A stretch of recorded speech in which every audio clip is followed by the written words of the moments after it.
9e art. Le héros de BD, la star Gaston Lagaffe, se retrouve au milieu d'une bataille judiciaire. C'est la grosse gaffe quand même, hein. Oui, alors je vais expliquer un petit peu ce qui se passe. C'est entre les éditions Dupuis et la fille d'André Franquin, donc le créateur de Gaston Lagaffe.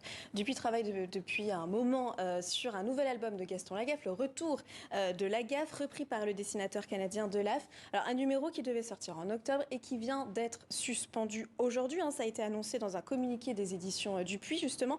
La raison, donc un procès lancé par Isabelle Franquin pour interdire cette publication. André Franquin aurait de son vivant répété à plusieurs reprises qu'il ne souhaitait pas que son personnage lui survive sous le trait d'un autre dessinateur. Alors Isabelle Franquin a eu le soutien de beaucoup d'auteurs de bande dessinée, dont vous, Philippe Gelup, vous êtes avec nous en direct. Merci beaucoup. Vous êtes donc l'auteur de la série Le Chat et vous soutenez la position de la fille d'André Franquin depuis le début. Pourquoi est-elle dans son droit, selon vous ? Je lui ai fait parvenir un message, je ne la connais pas personnellement, mais je lui ai tout de suite dit qu'elle avait mon soutien total. Je me sens très concerné par le combat qu'elle mène parce que j'ai moi-même demandé à mon notaire, à ma famille, à mon éditeur, je l'ai souvent dit lors d'interviews, que je ne souhaitais pas que quelqu'un dessine le chat lorsque j'aurais disparu. Alors, c'est quelque chose qui est trop proche de moi, voilà.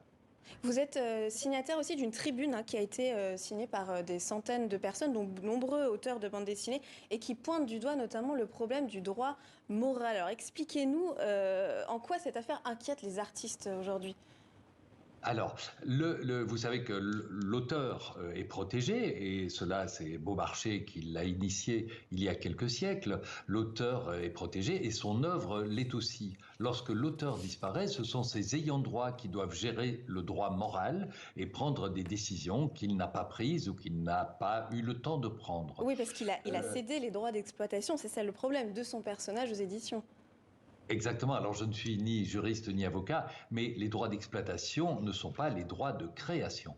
C'est très différent. On peut avoir cédé, on peut avoir revendu les droits d'exploitation, et donc on autorise un éditeur qui peut lui-même revendre ses droits à une troisième partie, par exemple.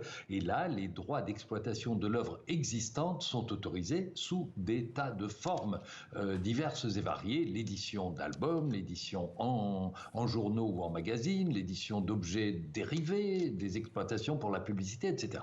Mais ici, nous parlons bien de droits de création.